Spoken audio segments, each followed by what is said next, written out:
clear that there are different kinds of civilizations we're dealing with, namely 4 different kinds. We said at the time that there are 4 kinds.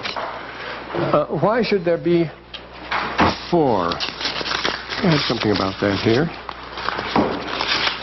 See, we're waiting for him. Ah, there goes the bell. Now we can start. Why just 4 types? Throughout the world, down at Lincoln Beach, all over South America, North America, Europe, Asia, Africa, you'll find glyphs. You'll find petroglyphs, and the commonest of all petroglyphs is this. That's the quadrata. What does it stand for? What do you think this stands for? What? It's the quadrata. It's the sign of the cosmos, you see. How do you think the most primitive people would be aware of the fact that it should be divided into 4, no less than 4 parts? Those people are aware of it being on the earth because they look at the sky. And what do you learn from the sky? In what direction does the sun rise? As Luther says in his immortal hymn, well, as Saint Sachs has an immortal hymn. Sun rises in the east, soles occidere redire possent, as the poet says. The sun goes down in the west and it comes up again in the east. Everybody notices that, you know. But today you'll notice an interesting thing. This week we have the equinox. The ancients observed very closely the rising and setting of the sun. We know that all over the world. You find, especially in Northern Europe and so forth, you find the megalithics, the stone circles and so forth. The Old Testament is full of them. Remember, Jacob sets up his stone. The circle of 12 stones is very important. The covenant between Laban and Isaac is made Isaac and Jacob, excuse me.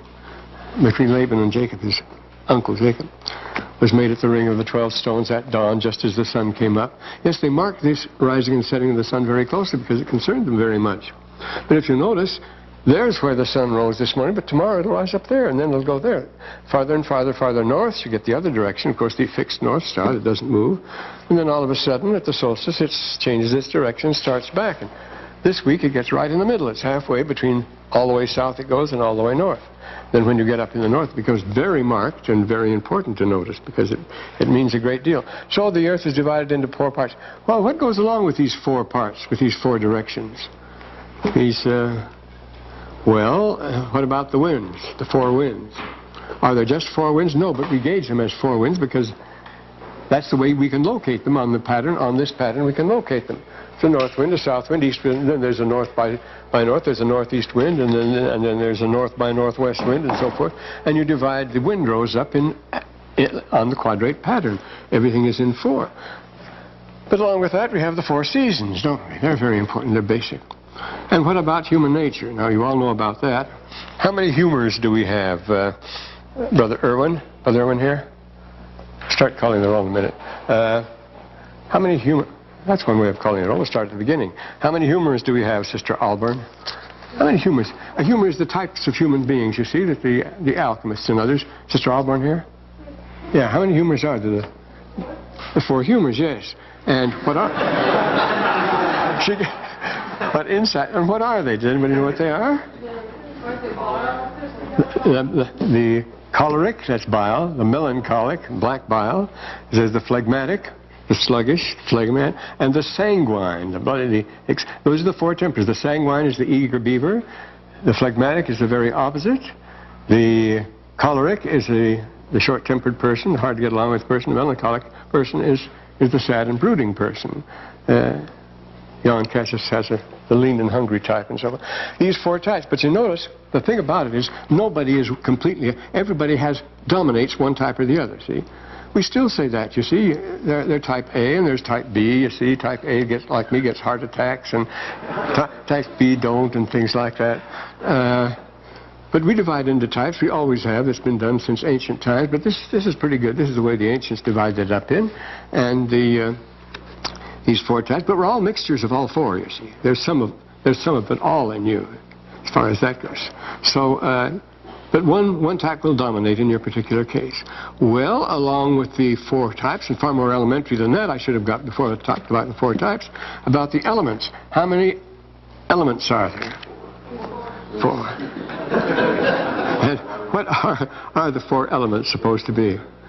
Earth, air, water, and fire, doing in their degrees of coarseness. This is very ancient too. The earth is the heaviest. The water is the next.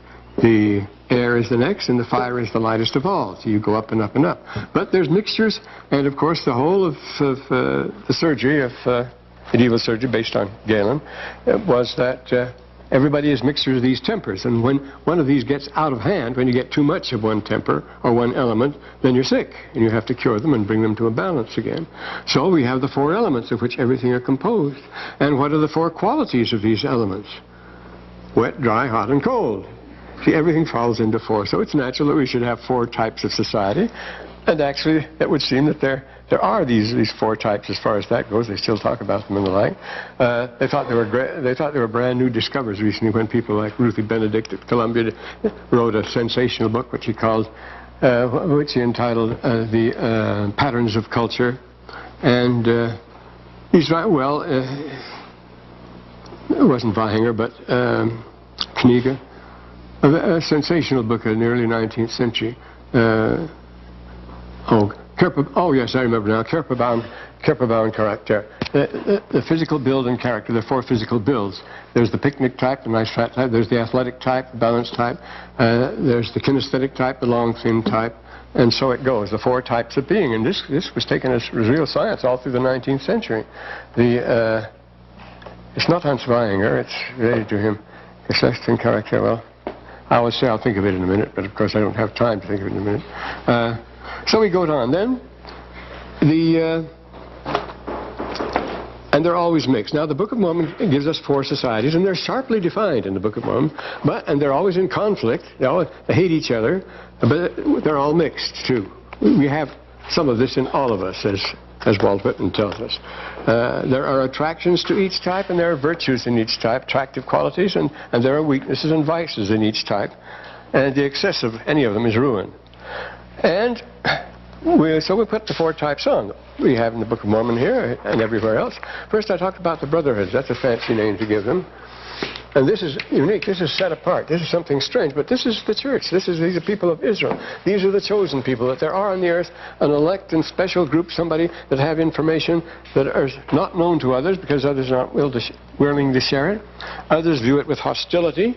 And incidentally, I don't need to apologize anymore for speaking in a science building. I'm not a science because I'm quoted in the last Science Digest, that eminent journal. Really. And this is the Brotherhoods. I call them the Brotherhoods because that's what Santayana has, and that's what Newton calls them, and so forth. We call them the Brotherhoods. See, we belong to such a society, and you see, it's not just that you're members of the church, but being Mormons is something different. See, that's it. There's something that people can't grasp there, that they can't come to terms with. We do our darndest to come to terms with the world. We do everything we can to be worldly. I mean, nothing could be more worldly, say, than a ZCMI catalog or something like that. I mean, that's not just worldly, that's Babylonian. But it won't do, you see, because there have always been these brotherhoods. You find them within tribes and everywhere else. Now, we talked about the Rechabites, see, the people that left out. They were a special group, and in Lehi's time, they were allowed, the only people who were trusted to serve in the temple, because during a time of troubles, only they stood up for Israel, and they went out in the desert when the city was so corrupt and lived by themselves and waited for more light and truth and so forth. In a family organization, this is exactly what the people do in the Dead Sea Scrolls. Those people. And so we have these people here. Now, I have written two rather long articles. One is called The Companions of the Cave. It was in the Revue de Qumran. I should write down the numbers and so forth. You're not going to have to read that, is it? Showing that there were such societies in the desert long before and long after, actually, the Dead Sea Scrolls people. The other is called The Gospel of the 40 Days, the Evangelium Quadrigenarium. That was in the Dutch publication called the Vigiliae Christianae. And that was when the Lord returned after the 40 days, remember. It tells us in the end of the Gospel, in the Mark, that he came together with them, and they hadn't believed in the resurrection. And then, beginning with Moses and the prophets, he went through all the scriptures and explained all things to them, and then their eyes were opened. But we're not given a word of the sermon he taught them. He taught them that sermon. The Book of Mormon tells us the very same thing, remember? He asked for the scriptures to be brought, and he went, beginning with Moses, he went through everything and made sure that it was all there, filled out the blank, pulled out the book of Malachi, which had been written since they'd left Jerusalem, and he brought them up to date and turned the scriptures over to them. The same sort of thing. Now, these were people that had that knowledge that the Lord taught after the resurrection. For the last 50 years, if they found a very own, they've been finding for the first time, see, the Kenoboskean Library, the Coptic Library in Egypt, and the Dead Sea Scrolls and so forth, other collections found. But a Christian document's almost bound to begin, this is the secret teaching the Lord gave to the apostles after the resurrection. The people that had that secret teaching and kept it to themselves and kept themselves in close societies, they were the people that claimed that secret knowledge. They claimed it, they didn't have it. There's a marvelous passage. The earliest church historian, Agesippus, is quoted in Eusebius as saying, as long as there was a living apostle, these people couldn't emerge. But as soon as the last witness was dead, then they crawled out of the woodwork. He says, everywhere, everybody claiming he had the knowledge, the secret knowledge that Christ gave the apostles. He was the head of it. He was to be the head. He knew the knowledge, and that knowledge was called the gnosis, our word knowledge. And they were Gnostics. The Gnostics come under the Brotherhoods. They form that. But that doesn't have the... There are many of them. See, that's our word know. Kno, we say Gnostics, the Gnostics. They're the people that know, that have the knowledge. They claim to have it. And which one of them did have it? Well, Epiphanius lists some 88 different sects, each of them claiming to have it. And we have the writings of many of them. See, the Coptic scrolls, the Kenoboskean Library, from the... are full of it. And we have the whole library here, just as we have all the Dead Sea Scrolls. No, we don't have about 5% of the Dead Sea Scrolls. But this is a large library, and it's the same thing. But this is the kind of they formed these brotherhoods, and they were very secret and so forth, and they had prophecy, and they wore, sometimes they went extreme, they would go always around dressed in white, and they had strict rules of diet, and some of them strict rules of chastity, and followed the usual mystic society and so on. You can think a lot of those. They go back to the earliest times. The phylae of the Egyptian priests, right in the beginning, followed this pattern. They shaved their heads, they bathed frequently and so forth. They wore their white robes, they had their secret language, but in communicating with themselves, in their cosmic teachings and the like, their teachings were only known to themselves. See, that's why we've never been able to read the hieroglyphs since. Today they're just beginning to find out that that's it. Hieroglyphs were meant for such people as that, and they don't say all that we think they say, especially some of the stories that we thought were little folk tales and so forth. But you have this sort of thing, and there is a very interesting writing, a tomb, a very complete writing by an Egyptian priest called Petosiris, who you think just might be quoting the Bible all the way through. In fact, he is quoting the Bible. There must be a collection with the Jews. But here, and then you have the 7 wise men that go back to the beginning, the wisest men in the world. So forth. They travel around from place to place, taking wisdom and receiving wisdom. They go through the world always wandering, viewing God and his works, and bringing solace, comfort, and healing to the human race. And they again go with nothing but a staff and a robe, so Jesus is confused. The statue of Peter in St. Peter's is a statue of a sophist, a pretended sophist. They were very common just after the time of Christ. And so they went around bringing healing to the human race. But once a year they would come together. Sometimes once a year, sometimes once 7 years, they would come together and compare notes and share their secret signs and symbols and all that sort of thing. And so we have the Hermetic societies, the Orphic mysteries, as I said, with their goal. The best known of all these is the Pythagorean society. They gave us the Pythagorean theorem and a lot of other wisdom. Pythagoras was a great thinker of the time of Lehi, and they formed their communities in southern Italy and were persecuted out of existence because these people always excite suspicion and fear wherever they go, because they keep to themselves and they have these unusual powers, and they view the heavens. And to Pythagoras we owe a great deal of knowledge, you know. And then Plato followed his pattern with the Lyceum, then, well, we mentioned the Cathari, and they come down to the Middle Ages. But we're talking about the Book of Mormon now. But Lehi has such a community. Of course, they're out in the desert by themselves and the like. He breaks away from his... And Nephi, when they settle in the new country, before they're here long, Nephi and his people have to break away again because the others have become corrupt. And notice there was this constant friction. Here we have 2 different types of civilization, 2 different attitudes, layman and Lemuel. They weren't just Cool's leaf. Why, they hated his guts. See? They planned to kill their father. See? They fled him out away from all these years we might have been living in Jerusalem enjoying things. That takes us to the second type of civilization we have in the Book of Mormon. But again, Mosiah leaves his people out, and then Ammon does, and then Alma especially leads them out by the waters of Mormon. You'd think there was another Qumran there. And there they are baptized, and they take their vows, and they live in a very happy surrounding and farm, as they should, an idealistic community, but the gospel is their whole life. These people, and they're the Brotherhoods. You call each other brothers and sisters, and so it goes. Do you have any others here? Well, later on in the 18th century, utopian societies everywhere, well, beginning, of course, way back in the 17th century with 1600, we have the four great utopias with Bacon's life. Yes? Oh.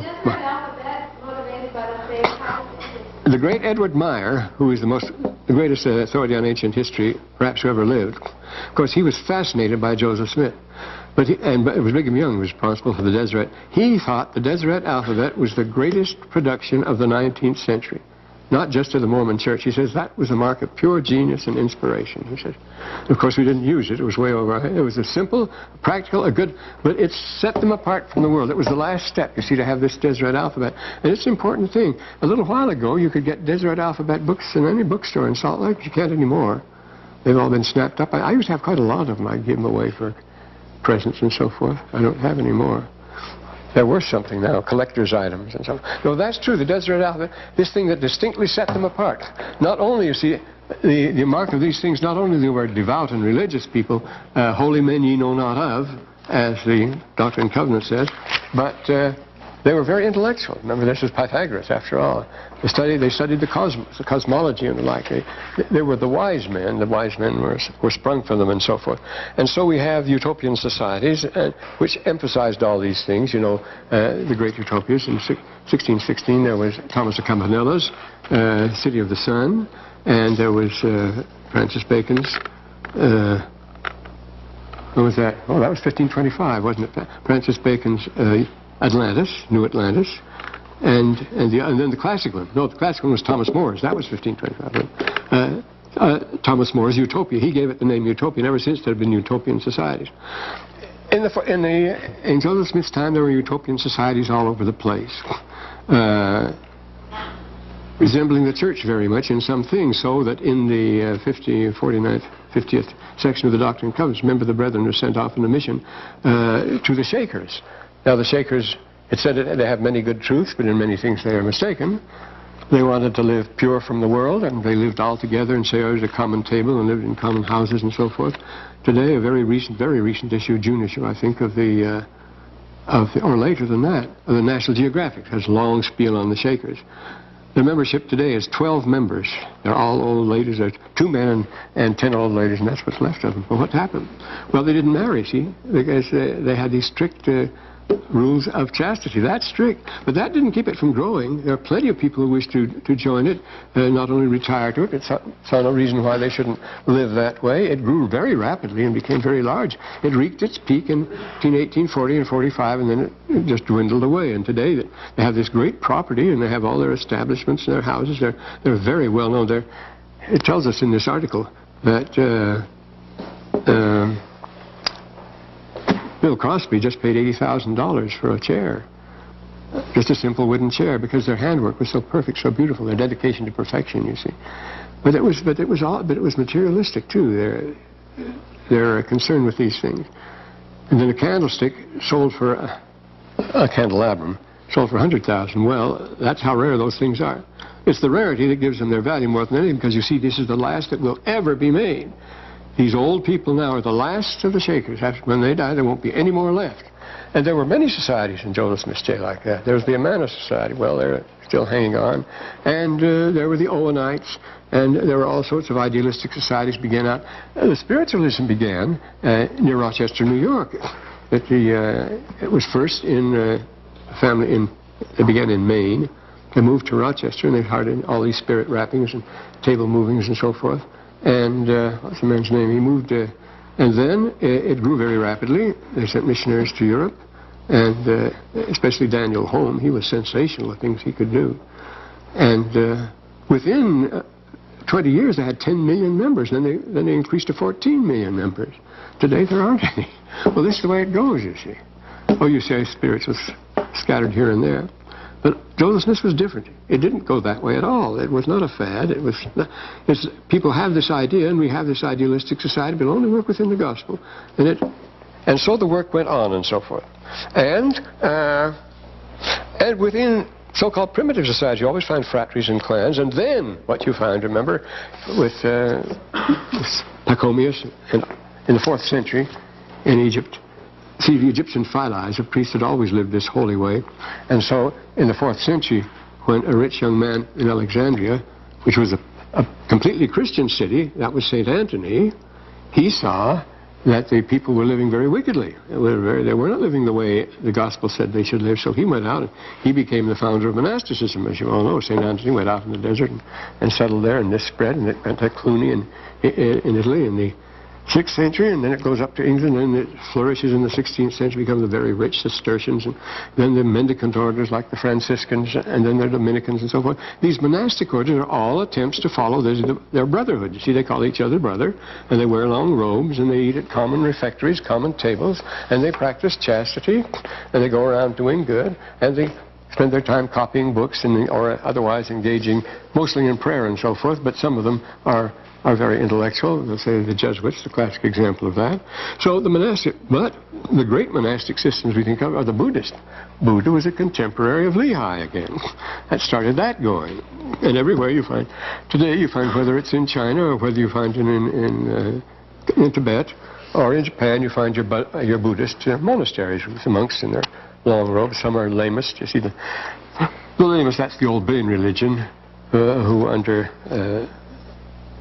Lambana, who had the race. They compromised with Buddhists. So you have the Buddhists and the Lamists, but these thousands, I won't say millions, but there have been millions, more Buddhists than anything else, to live in these monasteries and hit the bells everywhere, whether it's in Europe, whether it's in Ireland, anywhere, they ring their bells and they have their dinners and they spend their time reading their books and they copy their scriptures and they cultivate their gardens, you see, because they're agriculture people. They support themselves either by that or by begging and so forth. They go throughout the world, and so we find the monastic orders everywhere, including the Christian monastic orders. Yes, excuse me. Can we equate the word brotherhood almost with the desire to live the law of consecration? Yes, this is. It's supposed to be law of consecration. That's what it is. They consecrate everything they have. So you take the 3 laws of chastity, poverty, and obedience. You're not your own master. We take the vow of obedience, and we take the law of chastity, and the law of consecration, which they call the law of poverty. You don't have any more property than you need. You have enough to live on, and that's it. So they have consecration, too. They consecrate everything. Their time, their lives, and everything else is consecrated to the building up of the kingdom. So these are very close parallels, you might say. So we find these in the cases of Lehi, Nephi, Mosiah, and in Alma's case it's described as such. So let's get to the second type of society then. Well, and that is what is always called the world. Let's call it the world. The world. And we know what that is. Oh dear. I should have brought along my New Testament. But you know, the Lord says, the expression, incidentally, in the world but not of the world, is not found in the Bible at all. We try to justify ourselves. We are being in the world but not of the world. Oh, no. But the Epistle of John, he tells us, you cannot be in the world without being of the world. Come out of the world. We like to have both today, and that's one thing. As Brigham Young says, there's nothing in the world more painful, more hard, that will tear you apart, like trying to have it both ways at once. But in John 14-17, where the Lord is, his prayer in the garden and so forth, it is, I pray not for the world, but those who have come out of the world. He prays for the apostles. He names them, they're all brothers, that they may be one with me as I am with you, Father. All this for 3 chapters, he goes on and on in the book of John, in which they are all together, you see. This is atonement, this is at-one-ment. But not of the world. I've called them out of the world, and the world hateth them, because the world has hated me. There's hate between them, you see. And yes? I remember a few years ago, maybe you can recall it, L. Tom Perry, he gave a talk on this scripture from the Bible. Oh, mm-hmm. Do you recall it? I don't remember it, no. Maybe it would be good to look up, because he does talk about living in the world and not... Oh, I know. I know some people think you can do both, but you can't. It should be above the world. Yeah. Oh, there's all sorts of rationalization. You want to live in the world. No, that's what it is. That's what it is, I assure you. Yeah. This has bothered lots of brethren, I can tell you that. No, you're probably going to come out of the world. Now, this is when we drop the enrollment, you see. You have no trouble in overcrowded rooms. But the truth is, you see, you cannot, as the Lord says in the Epistle of John, be in the world and of the world. What is the world, in other words? You've got to define it. It's beautifully described in the 18th chapter of Revelations, where it describes all the good things that are for sale, and including the fast transportation, and the chariots, and the silks, and the satins, and the precious things, and the souls of men, it says. You can buy anything, you see. Well, you have anything in this world for money. That's what marks this world. No, the Lord says to the apostles, remember, I will not, right at the end of John, he says, I will not walk longer with you, because the prince of this world cometh, who has nothing in me, and Satan is the prince of this world. And when Satan tells Adam, I am the God of this world, he's right, you see. He's not the... Satan tells the truth about all sorts of things, just as when he says you can have anything in this world for money, because he's fixed it that way. You can go into those things. Yes, you can spend your days straightening nails, if you will.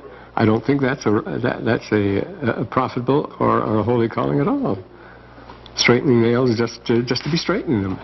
It reminds you of Diogenes rolling his barrel on the next. See, everybody was so busy in Athens making money, and Diogenes just sat, as you know, and lived in his barrel. That's all he needed.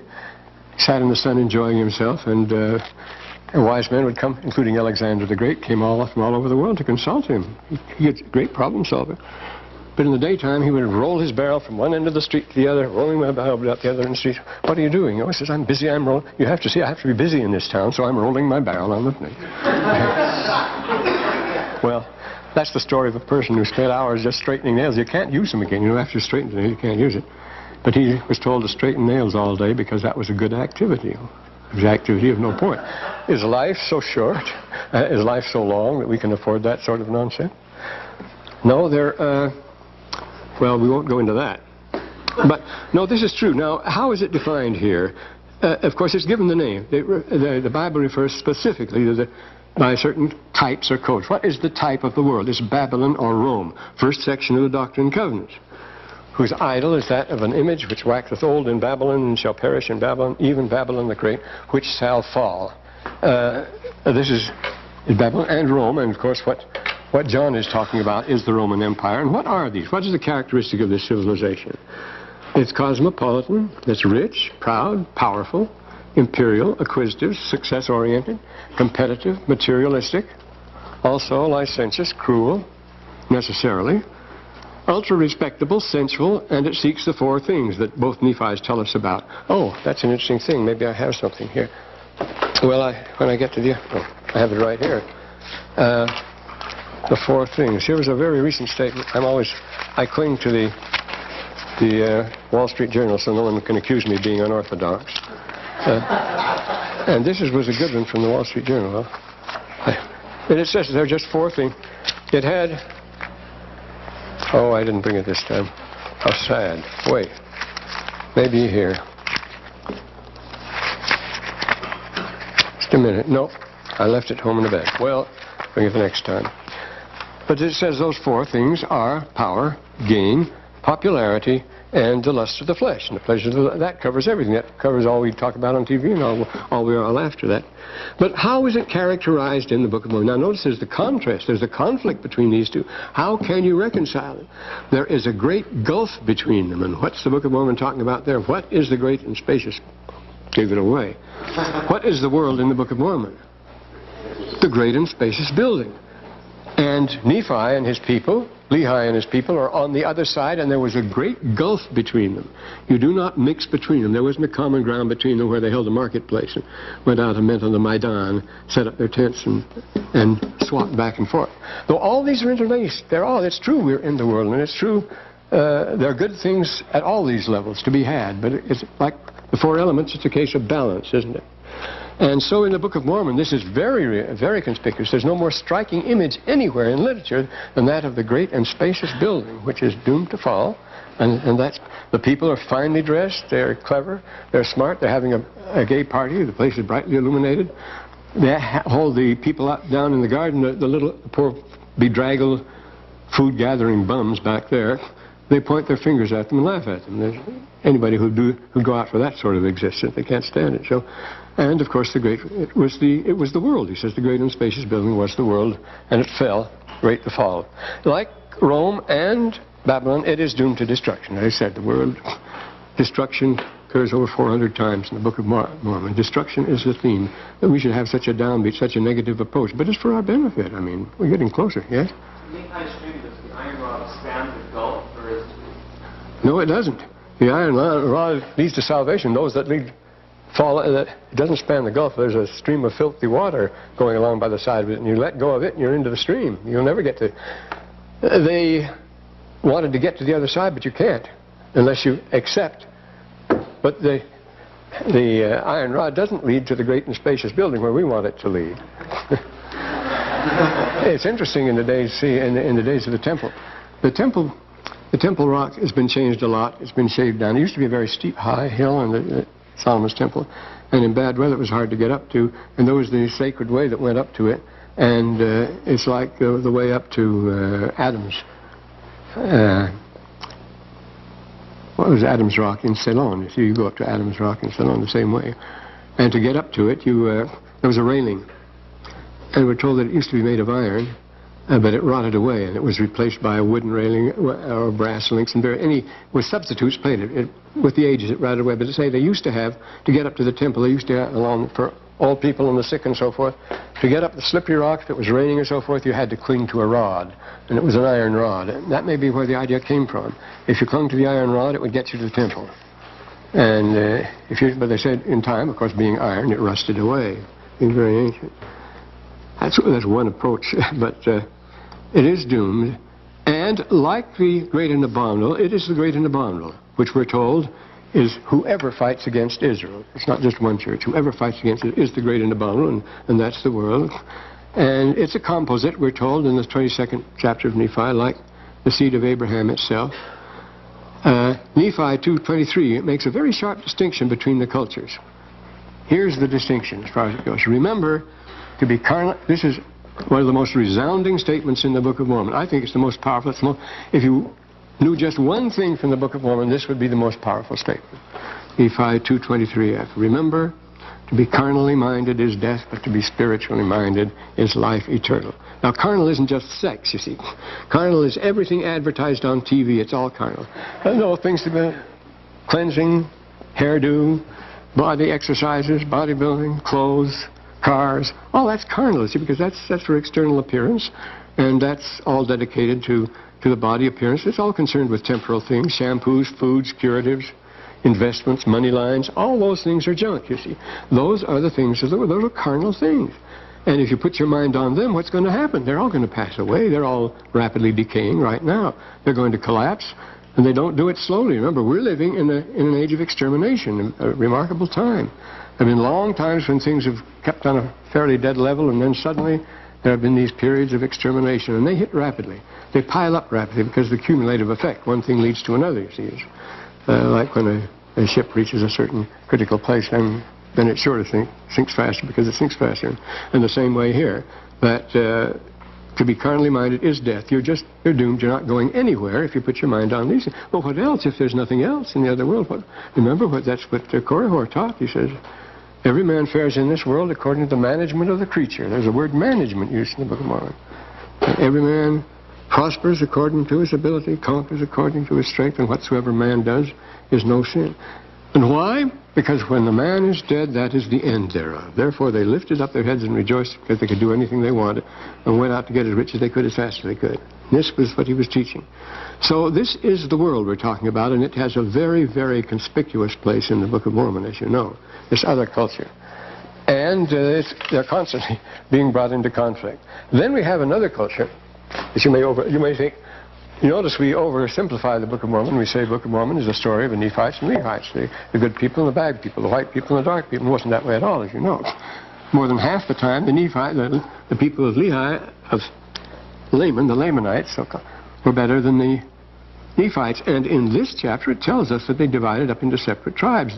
The Lamanites were one group, the Lamanites were quite another group, and the Nephites, and there were 7 tribes. They always kept it that way. Well, that's something. So now we have the third group.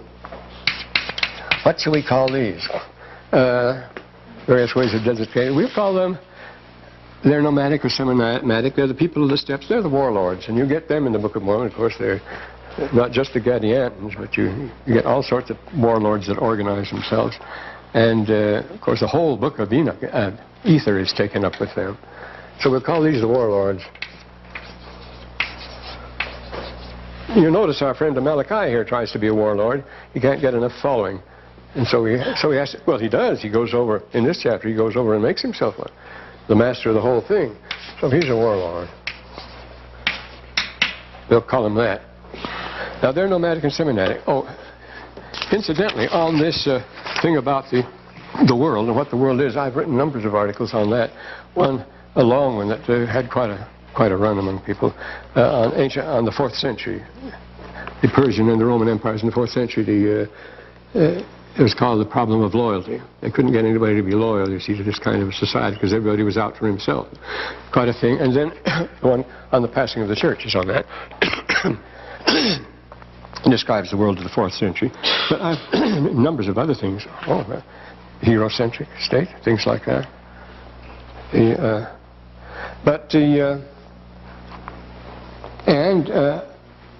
An article in 65 in the Western Political Quarterly called Tenting, Toll, and Taxing. These are the warlords of Asia. See, the whole thing, they're very basic in world history. They're a very sharply marked culture. This is the basis of what's called geopolitics. Excuse me.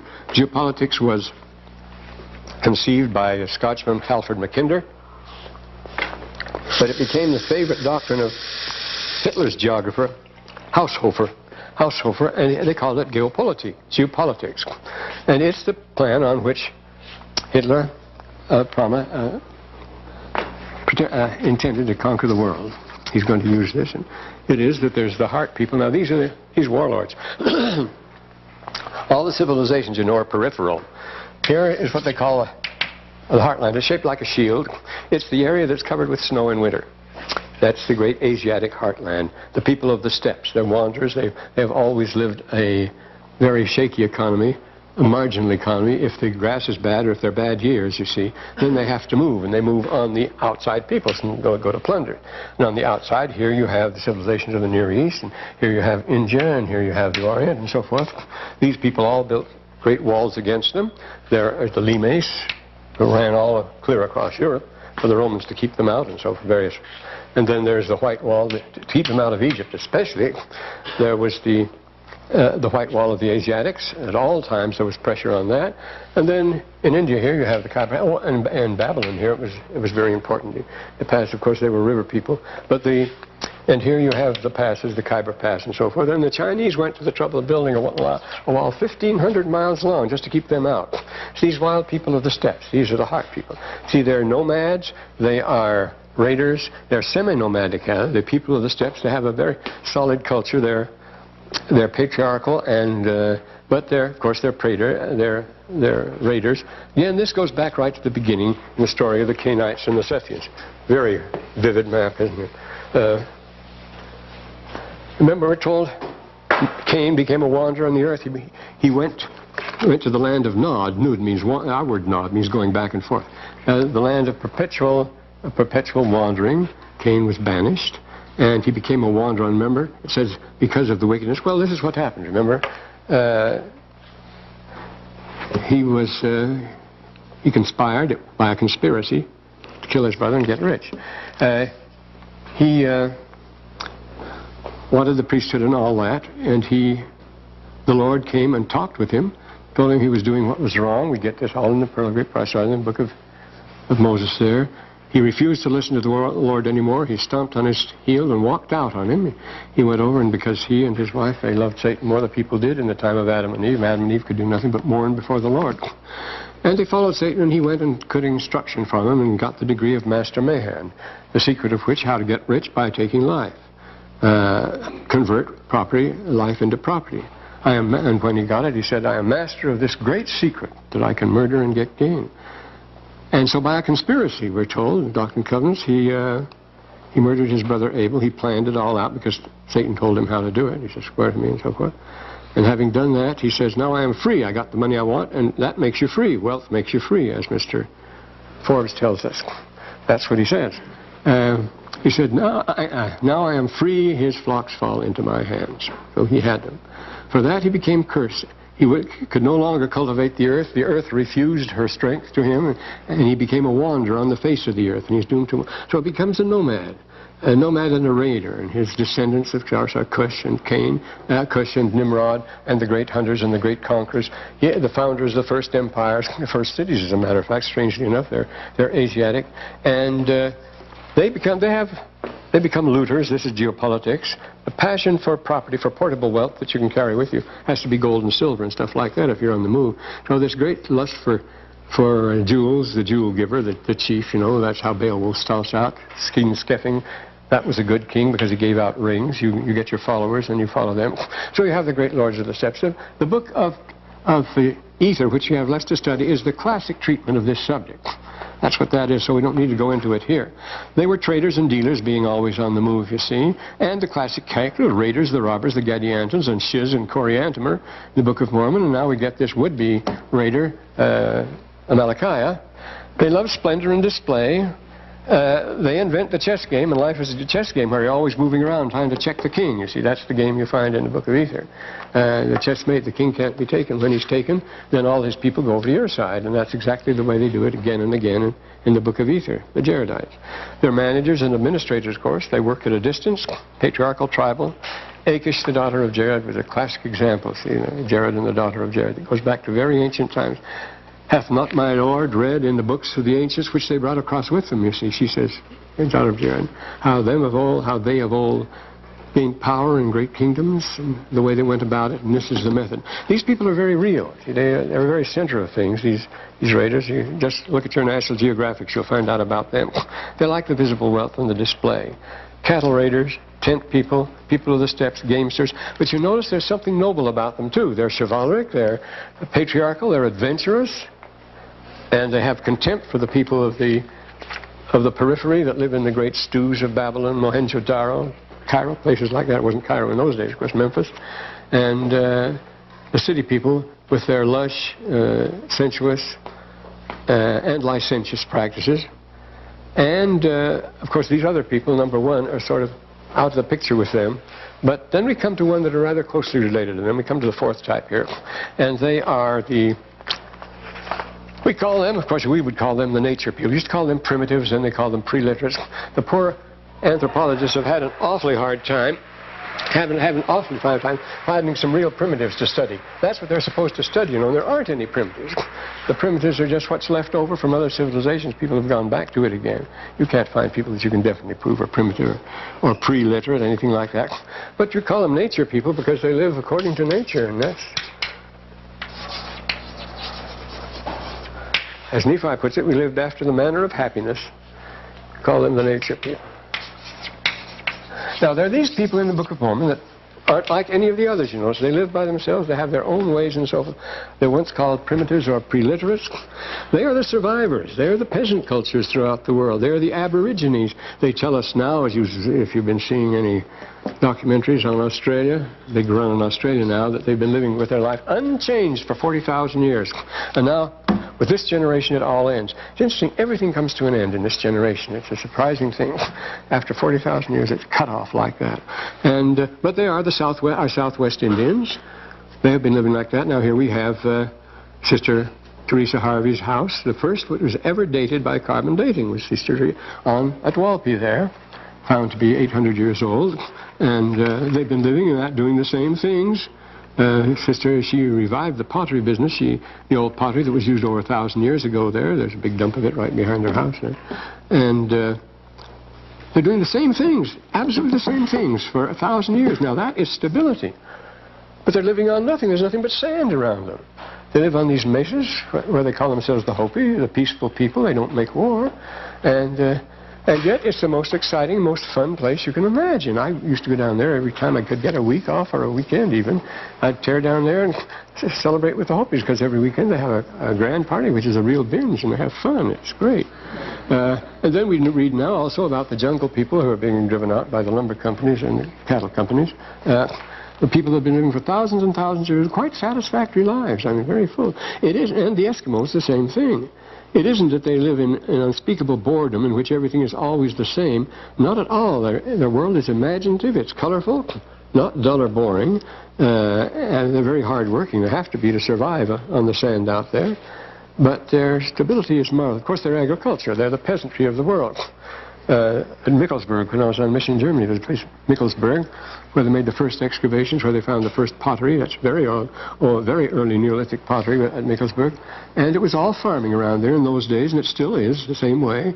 Across the river on the other side, they excavated a lot of some villages, and they took the pottery and they scraped the inside of the pots, and they found out what the people ate. And there was soup in there, a mixture of grains and bark and berries and things like that they put in the soup. The very same mixture that people use today. They've never changed that recipe, imagine. And that must be at least 10,000 years. Now, we don't want to get into calendar, things like that. It's an interesting subject. But the same sort of thing here. I say they're naturally living as they are. They're the most visionary and spiritual of people, highly imaginative, very artistic. All these Indians, Southwest Indians, see, they have their arts of weaving and pottery, and when they put on their dances, they are magnificent. Everything has to be properly done. There can be nothing old, nothing dirty, nothing bought. It all has to be fresh, and it all has to be from the earth. It's quite a marvelous thing. We're forcing them to change now. I hope we aren't as badly as I heard last. But notice there's a tremendous hostility between us and them. Oh, I could read you some... I may read you some court records now and things that have come out, if I can find them.